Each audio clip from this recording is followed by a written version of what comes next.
देख लीजिए कि इंडिया घटक दल में कुछ अब घमासान भी दिख रहा है। आज ही मैंने देखा माले की ओर से दावेदारी हो गई और वो जदयू को आईना दिखाया कि भाई आप 2019 में आप भले जीते थे 17, असेंबली के चुनाव में तो आपकी हैसियत हो रही नहीं।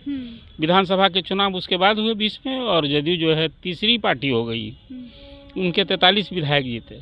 तो ये कहीं ना कहीं उनके सहयोगी अब जता रहे हैं कि भाई अब जिसको 43 सीट है तो 7 सीट बनती है उसकी, तो जो 17 सीट की दावेदारी कर रही है उसका सहयोगी कह रहा है भाई आपको तो 7 सीट की हैसियत बनती है। ये अब हालांकि बीजेपी राजद एक भी सीट नहीं लोकसभा में जीता था। नमस्कार, आप देख रहे हैं रब्जी लाइव न्यूज़ और मैं हूं आपके साथ निधि सिंह। और अभी हमारे साथ मौजूद है वरिष्ठ पत्रकार अरुण पांडे सर। तो सर, सबसे पहले आपका स्वागत है। बहुत धन्यवाद सर। जिस तरह से बिहार की राजनीति में नीतीश कुमार को लेकर के बहुत सारी बातें बोली जा रही है कि वो पलटी मार सकते हैं, तो क्या खरमास को लेकर के ऐसा है कि अभी तक वो शांत है? खरमास के बाद क्या बिहार में कुछ लोगों को सरप्राइज मिलने वाला है? यही भी सरप्राइज की खबर आपके पास है। चर्चा तो है, होती है चर्चा। देखिए, राजनीतिक गलियारे में चुनाव नज़दीक आता है और नीतीश कुमार जी का जो पास्ट ट्रैक रिकॉर्ड रहा है उनका पिछला, इसके कारण ये सब तरह की चर्चा हुई। कल तो आपको मालूम हो कि कल इंडिया घटक दल के नेताओं की दिल्ली में बैठक हो रही है। तो ये बैठक तो नीतीश कुमार जी के बाहर होने की नहीं है। सीटों के तालमेल को लेकर के जो जदयू का भी प्रेशर रहा है, जदयू कहता रहा है कि भाई जल्दी से जल्दी आप सीट शेयरिंग कीजिए, देर हो रहा है, नुकसान हो रहा है।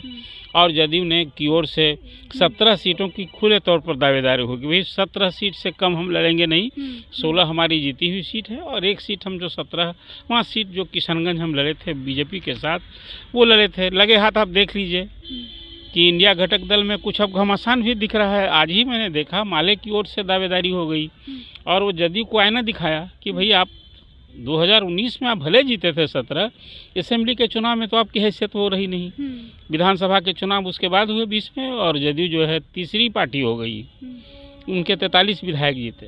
तो ये कहीं ना कहीं उनके सहयोगी अब जता रहे हैं कि भाई अब जिसको 43 सीट है तो 7 सीट बनती है उसकी, तो जो 17 सीट की दावेदारी कर रही है उसका सहयोगी कह रहा है भाई आपको तो 7 सीट की हैसियत बनती है।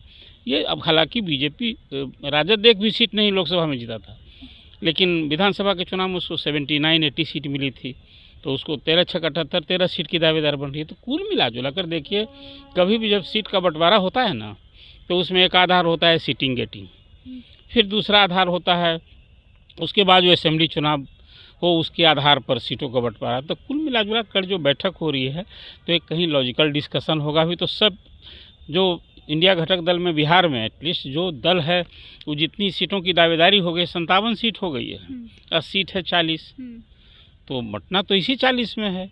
तो कल कहीं ना कहीं इस पर एक जब लोगों की बातें होंगी तो दावेदारी जोर है। देखिए, दावेदारी जो दल करता है ना, अपने कार्यकर्ताओं को मैसेजिंग के लिए करता है। अभी आखिर कोई पार्टी चलती है उसमें बहुत लोग दावेदार होते हैं, चुनाव की तैयारी करते हैं और उसमें कोशिश होती है। जैसे कांग्रेस ने कह दिया कि भाई तो 9 पिछली बार लड़े थे, इस बार हमको 9-10 चाहिए, 12 तक की बात हो गई, लेकिन मिल नहीं है 4-5। लालू जी को तय करना है, लालू जी ही कांग्रेस के बड़े विश्वस्त सहयोगी दल मानते हैं। और इस आपको ये भी मालूम हो कि महागठबंधन जो यहाँ बना तो पहले से न राजद, वामदल और कांग्रेस एक साथ थे, और राजद की दोस्ती हुई किससे? नीतीश जी ने दोस्ती की लालू प्रसाद से, और लालू जी के कारण ये सारे सहयोगी आ गए। तो अब तक बिहार मंत्रिमंडल में भी 4 मंत्री कांग्रेस को बनना था। जब भी 2 विस्तार की बात होती है नीतीश जी इशारा कर देते हैं तेजस्वी की तरफ, बीजेपी की तरफ। तो इस सब चीज़ की एक वास्तविक स्थिति खेल को भी समझना होगा। लेकिन कल जो बैठक हो रही है उस बैठक में सीट शेयरिंग को लेकर कुछ बात बढ़ेगी। लेकिन अब नीतीश जी के बारे में जो चर्चा आपने की है अभी, इंतज़ार कीजिए। देखिए, एक तो पॉलिटिक्स में कुछ संभावनाओं का खेल होता है, लेकिन कल की बैठक में ये महागठबंधन को टूटने का तो मुझे नहीं दिख रहा है। आप फिर बीजेपी के देखिए 18 तारीख को आ रहे हैं मध्य प्रदेश के मुख्यमंत्री डॉक्टर मोहन यादव 2 दिन रहेंगे। वो किस उद्देश्य से आए? यहाँ आएंगे तो वो जो यहाँ सत्तारूढ़ दल है वही ना हमला और निशाने पर होगी। 27 तारीख को प्रधानमंत्री आ रहे हैं, अब उनका भी कोई यहाँ जो भाषण होगा अब निशाने पर कौन होगा? राजनीतिक भाषण देंगे तो इसलिए अभी जो नीतीश जी के बारे में चर्चा है, मुझे लगता है कि अभी जो कुछ परिस्थिति मुझे नहीं दिख रही है कि नीतीश जी पाले से बदल कर कोई पाला बदलने जा रहे हैं। लेकिन अब वो क्यों ऐसी चर्चा हो रही है, सब कुछ नीतीश जी की भी जो शख्सियत, हालांकि 2 बार वो भाजपा से है, 2 बार राजद से।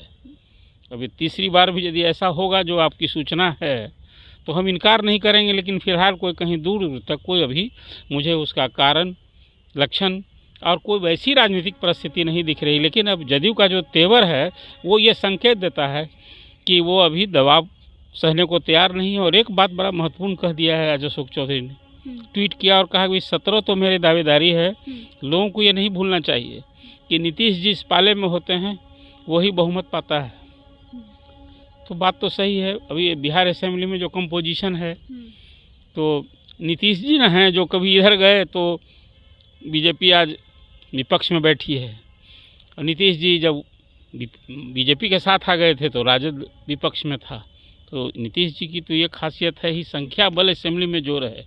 मुख्यमंत्री की कुर्सी पिछले 16, 17, 18 साल एक तरफ राजनीतिक धुरी लालू जी हैं और दूसरी तरफ अब तक तो नीतीश जी का ही सब कुछ चला है। लेकिन ये चुनाव थोड़ा भिन्न है, इसलिए कि ये चुनाव जो होगा उसमें अब तो नीतीश जी बीजेपी के चेहरा नहीं है, और बीजेपी के लिए चुनौती है कि भाई बगैर नीतीश कुमार के, जैसा उसका दावा है कि हम फिर बिहार में सभी 40 सीट जीतेंगे, तो अभी तो 23 सीटें हैं ना अभी इस एनडीए के पास, 17 बीजेपी की और 6 लोजपा की सीटें। तो अब ये देखना, थोड़ा इंतज़ार कीजिए क्या राजनीतिक घटना। भी तो देखिए फरवरी के लास्ट वीक में या मार्च के फर्स्ट वीक तक में अभी चुनाव की घोषणा हुई। अब तो आपने देखा आज तो प्रधानमंत्री महाराष्ट्र दौरे पर हैं और वो 11 दिन के अनुष्ठान पर चले गए हैं। कल वहाँ उन्होंने भाषण दिया है, फिर उसी तरह से तो ये राजनीति चलेगी। लेकिन नीतीश जी के संदर्भ में जो बातें अभी हो रही हैं वो थोड़ा इंतज़ार करना पड़ेगा, इसलिए कि अभी कुछ मुझे ऐसा नहीं दिख रहा है कि कोई कारण न होगा।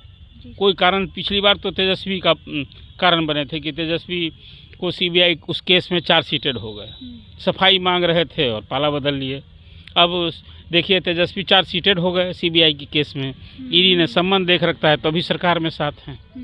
तो थोड़ी राजनीतिक परिस्थिति वो जो पिछले वर्षों में थी नीतीश जी के लिए भी, अब यदि सत्ता में रहना है राजद के साथ तो वो कबूल करना पड़ेगा। और उसके बाद जो प्रतिक्रिया आई थी तो उन्होंने कहा था कि तेजस्वी जब वो विरोध में होते हैं तो वो सीबीआई, इनकम टैक्स, केंद्रीय एजेंसी का निशाना बढ़ जाता है।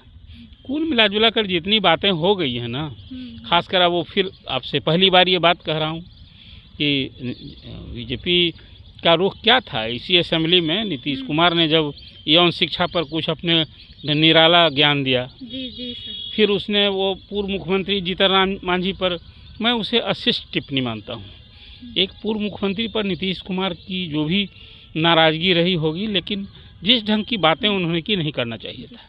अब ये 2 इशू को लेकर के प्रधानमंत्री ने जो 5 राज्यों के चुनाव थे, आज चुनाव अभियान में जितना तीखा हमला नीतीश कुमार पर सीधा हमला किया था, तो कहीं तो बीजेपी और फिर नीतीश कुमार का कहीं जुड़ने का तो वो संकेत नहीं दिखता है।